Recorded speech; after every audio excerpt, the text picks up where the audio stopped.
Hello students, मैं अभिनव शर्मा आपका इस वीडियो में स्वागत करता हूं। आज का जो हमारा टॉपिक है वो है Stokes law, that is phase change on reflection. ये आपका बीएससी थर्ड सेम ऑप्टिक्स की बुक का लास्ट टॉपिक है स्टोक्स लॉ, और बहुत इंपॉर्टेंट टॉपिक है, तो इसलिए आप इसको ध्यान से समझना और वीडियो को लास्ट तक ज़रूर देखना, क्योंकि अगर आप इस टॉपिक को ध्यान, बिल्कुल आसान सा टॉपिक है। तो चलिए देखते हैं स्टोक्स लॉ क्या होता है।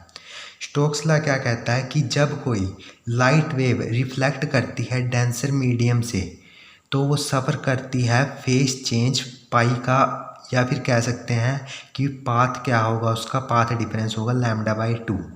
ठीक है, जैसे कोई wave, when light wave is reflected at a surface of denser medium, तो suffers a phase change of pi, या तो ये बोल सकते हैं हम, या बोल सकते हैं और पाथ डिफरेंस ऑफ λ/2, क्योंकि हमें पता है जो फेज डिफरेंस होता है वो क्या होता है 2π/λ मल्टीप्लाई पाथ डिफरेंस। तो यहाँ पर जो फेज डिफरेंस है वो क्या आएगा, क्या है, मतलब पाई है, तो यहाँ पर पाई रखेंगे तो is equal to 2π/λ multiply path difference. तो पाई से पाई कैंसिल, तो यहाँ से पाथ डिफरेंस क्या आ गया λ/2। तो ये पाथ या फिर हम कह सकते हैं और पाथ डिफरेंस ऑफ λ/2।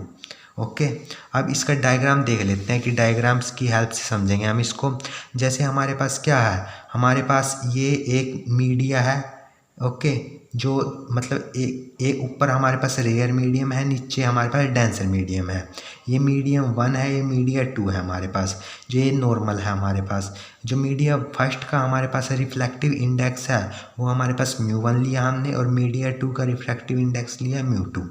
जब यहाँ से कोई रे, यहाँ से कोई वेव है, कोई इंसिडेंट रे जब इस पर स्ट्राइक करती है, इस पर इंसिडेंट होती है, उसका एम्पलीट्यूड है ए, तो वो क्या करेगी, वो यहाँ से रिफ्लेक्ट होगी इस डायरेक्शन में, और क्या करेगी, ट्रांसमिट भी होगी। एक तो रिफ्लेक्ट करेगी और ट्रांसमिट करेगी।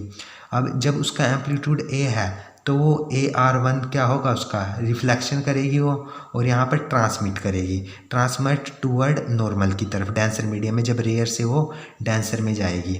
अब हमें ये पता होना चाहिए कि हमारे पास ये जो एम्पलीट्यूड था ए, या इंसिडेंट रे का, ये तो ए था, तो ये रिफ्लेक्टेड रे का एम्पलीट्यूड AR1 कैसे आया, ये देखते हैं पहले हम।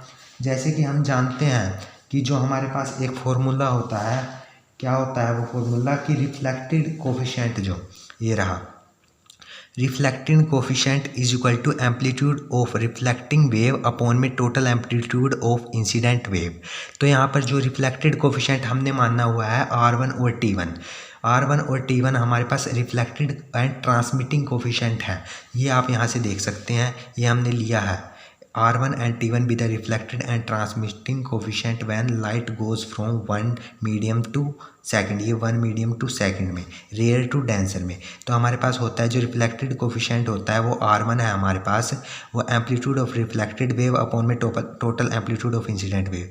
तो R1 is equal to amplitude of reflected wave, और टोटल एम्पलीट्यूड क्या है हमारे पास, A है, तो ये हम A लिख दिया हमने। तो यहाँ से एम्पलीट्यूड ऑफ रिफ्लेक्टेड वेव हमें निकालना था, वो क्या आ गया हमारे पास AR1, ये यहाँ से लिखा हमने AR1। ओके, ऐसे ही हम जो ट्रांसमिटेड वेव का निकालेंगे, वो कैसे निकालेंगे, ट्रांसमिटेड लाइट का वो निकालेंगे हम, transmitted coefficient T1 is equal to amplitude of transmitted wave upon में टोटल एम्पलीट्यूड जो A है, तो ये AT1 आ जाएगा, ये हमारे पास AT1 है। ओके, यहाँ तक क्लियर है आपको। तो चलो देखते हैं इसमें क्या लिखना है आपको, वो भी पढ़ लेते हैं। Let us consider a wave of amplitude A incident on the surface of separating two media 1 and 2 having refractive index μ1 and μ2। ये आपके मैंने बता दिया आपको, μ1 and μ2 टू रिफ्लेक्टिव इंडेक्स है मीडिया 1 और 2 के। R1 and T1 भी the reflected and transmitting coefficient when light goes from 1 to second. Okay, अब हमें क्या करना है, जो हमारे पास ये रिफ्लेक्टेड लाइट आई, जो वेव आई, और ट्रांसमिटेड वेव आई, हम इसको दूसरा डायग्राम बनाते हैं इसका, ताकि इसी एक ही डायग्राम में कन्फ्यूज़न ना हो। वैसे तो आप यहाँ पर भी 2 प्लेन मिरर लगा सकते हो, लेकिन हम अनदर डायग्राम में बनाते हैं ताकि आपको भी समझने में आसानी रहे। तो हम क्या करेंगे, यहाँ पर हम 2 मिरर लगाते हैं, प्लेन मिरर, ये लगा दिया हमने 2 प्लेन मिरर।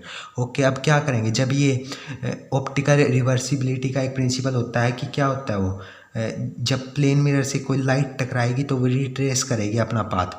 जब यहाँ से वो रिट्रेस करेगी, यहाँ मिरर लगाया तो ये AR1 है जो ये इस डायरेक्शन में जाएगा। अब एम्पलीट्यूड इस साइड आ गया, ये इससे टकरा कर ये इस साइड, और यहाँ पर जब हम मिरर लगाएंगे यहाँ पर तो ये भी इस साइड जाएगा 81, इससे टकरा कर रिट्रेस करके 81 इस साइड। अभी ये वाली रे थी जो हमारे पास AR1, अभी ये यहाँ पर टकरा कर एक इसका रिफ्लेक्शन होगा और एक ट्रांसमिट होगी ये रे इस मीडिया से 1 मीडिया से 2 मीडिया में। यहाँ पर जब ये रिफ्लेक्शन करेगी तो ये क्या होगा AR1 और R1 एक और इसका जो कोफिशिएंट था वैसे ही हम मान लेंगे यहाँ पर, तो ये क्या हो जाएगा AR1 स्क्वायर हमारे पास। कैसे, जैसे AR1 है ये हमारे पास, तो यहाँ पर ये जैसे यहीं पर अप्लाई करते हैं हम AR1, यहाँ पर कहाँ पर अप्लाई करेंगे हम इसको अप्लाई करेंगे हम यहाँ पर हम अप्लाई करेंगे, क्योंकि अब हमारे पास जो एम्पलीट्यूड है वो AR1 है और वो रिफ्लेक्शन करेगा तो R1 हमने रिफ्लेक्टेड कोफिशिएंट मानना हुआ है, तो एक R1 यहाँ से आएगा। ये यहीं पर अप्लाई कर लो आप, यहाँ पर R1 है, यहाँ टोटल में AR1 है, तो ये AR1 है तो इससे यहाँ पर क्रॉस मल्टीप्लाई होकर AR1 स्क्वायर हो जाएगा ना, तो ये AR1 स्क्वायर हो गया। और इसका ट्रांसमिटिंग कोफिशिएंट क्या होगा, इसका ट्रांसमिटिंग कोफिशिएंट होगा AR1 और T1। ओके, ये भी समझ में आ गया। अब AR1 T1 कैसे, यहीं से यहाँ पर AR1 है, यहाँ पर AR1 है टोटल, तो यहाँ पर T1 से इससे मल्टीप्लाई हो गए AR1 और T1। ऐसे ही जब यहाँ पर ये प्लेन मिरर रखा हुआ है तो यहाँ से ये टकरा कर लाइट इस साइड आएगी, तो ये हमारे पास क्या होगा AT1R2, क्योंकि ये सेकंड फेज के अंदर है इस टाइम, तो यहाँ पर ये R2 आ जाएगा इसके साथ, क्योंकि ये रिफ्लेक्ट हुई लाइट, और जब ट्रांसमिट हो जाएगी तो T2 आ जाएगा इसके साथ, AT1 और T2। यहाँ तक क्लियर? कुछ नहीं किया हमने। जब ये लाइट, अब ये लाइट इसको भूल जाओ, अब ये लाइट है यहाँ पर इंसिडेंट लाइट, अब ये इंसिडेंट रे का एम्पलीट्यूड का रोल प्ले अब AR1 कर रहा है। जब AR1 इससे स्ट्राइक इंसिडेंट करेगा यहाँ पर तो क्या होगा, यहाँ पर ये रिफ्लेक्ट होगा और यहाँ पर ट्रांसमिट होगा। जब रिफ्लेक्ट होगा तो AR1 स्क्वायर होगा, ट्रांसमिट होगा तो AR1 T1 होगा। और जब ये वाली रे यहाँ पर रिफ्लेक्ट करेगी तो AT1R2 होगा और ट्रांसमिट करेगी तो AT1 T2 होगा। ओके, अब आगे देखते हैं इसमें। अब इसके बारे में लिख लेते हैं जो जो हमने बात की उसके बारे में। Now we reverse two waves AR1 and AT1। The ray AR1 is incident on medium 1 and ray AT1 is incident on medium 2। जो AR1 है वो इंसिडेंट का AR1 एंड AR2 दो रिवर्स हो गए ना, ये रिवर्स वेव्स हैं। दो रे AR1 है is incident on medium first medium पे इंसिडेंट हुई और AT1 मीडियम ऑन इंसिडेंट 2। और R2 अब ले लेते हैं, R2 and T2 be the reflecting and transmitting coefficient when रे goes from medium 2 to 1। R1 और T1 तो हमने रिफ्लेक्टिंग और ट्रांसमिटिंग कोफिशिएंट लिए थे जब रे जाती है 1 to 2 में। अब ये R2 और T2 हमने लिए थे जब 2 से 1 में जाएगी। The amplitude of reflected and transmitted wave due to wave AR1 will be. जो AR1 है वो तो बन जाएगी हमारे पास AR1 स्क्वायर और AR1 T1, और जो हमारे पास वेव AT1 है वो बन जाएगी AT1R2 एंड AT1 T2। ये बनेगी जो AT1 है वो ये बनेगी हमारे पास। AT1 क्या बनेगी AT1R2, एक तो AT1 ये वाली बनेगी और एक ये AT1R2 ये वाली, और ये वाली एक ये बनेगी और AR1 स्क्वायर ये वाली बनेगी। ओके, तो according to principle of reversibility the two rays of amplitude AR1 square and AT1 T2 must combine to give the incident ray. जो हमारे पास ये दो रे आएंगी एम्पलीट्यूड की AR1 स्क्वायर और AT1 T2, AR1 square and AT1 T2, ये हमारे पास किसके इक्वल होगी। यहाँ पर कौन सी इंसिडेंट रे थी हमारे पास A थी, और यहाँ पर ये डायरेक्शन अपोजिट है लेकिन है तो A के इक्वल ना। ये वाली वैल्यू हमारे पास ये इन दोनों का प्लस एम्पलीट्यूड का इस A के इक्वल होगा, तो ये हमने लिख दिया AR1 square plus AT21 is equal to A। और जब जो ये वाली होगी, ये वाली वेव होगी, ये किसके इक्वल होगी, यहाँ पर तो कोई है ही नहीं एम्पलीट्यूड, यहाँ पर तो ये 0 है, तो इन दोनों का प्लस किसके इक्वल होगा, वो 0 के इक्वल होगा। ये हमने लिख दिया यहाँ पर A T one R two plus A R one T one is equal to zero. तो यहाँ से A T one common okay zero हो जाएगा, तो आ जाएगा R two plus R one is equal to zero. तो हमारे पास जो क्या आ गया, जो आर टू की वैल्यू आ गई वो माइनस आर वन के इक्वल आ गई। तो इससे क्या प्रूव होता है, जब आर टू की वैल्यू आर वन के इक्वल आ गई, इस माइनस का मतलब क्या है कि जो दो वेव्स हैं हमारे पास वो क्या है, अपोजिट डायरेक्शन में है। दो रेज वेव्स हैं हमारे पास, वो अगर एक इस डायरेक्शन में है तो दूसरी इस डायरेक्शन में है। तो अगर ये माइनस में आ गई तो इनके बीच का एंगल क्या होगा, 180 डिग्री होगा।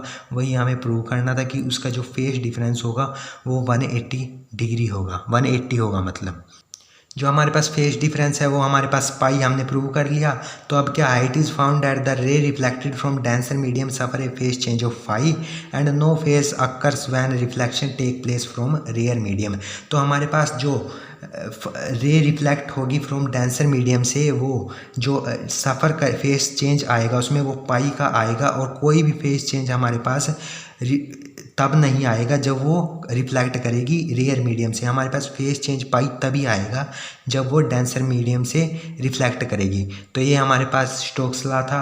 अगर आप इतना भी लिख कर आते हो तो आपको फुल मार्क्स मिलेंगे। तो तब तक के लिए धन्यवाद।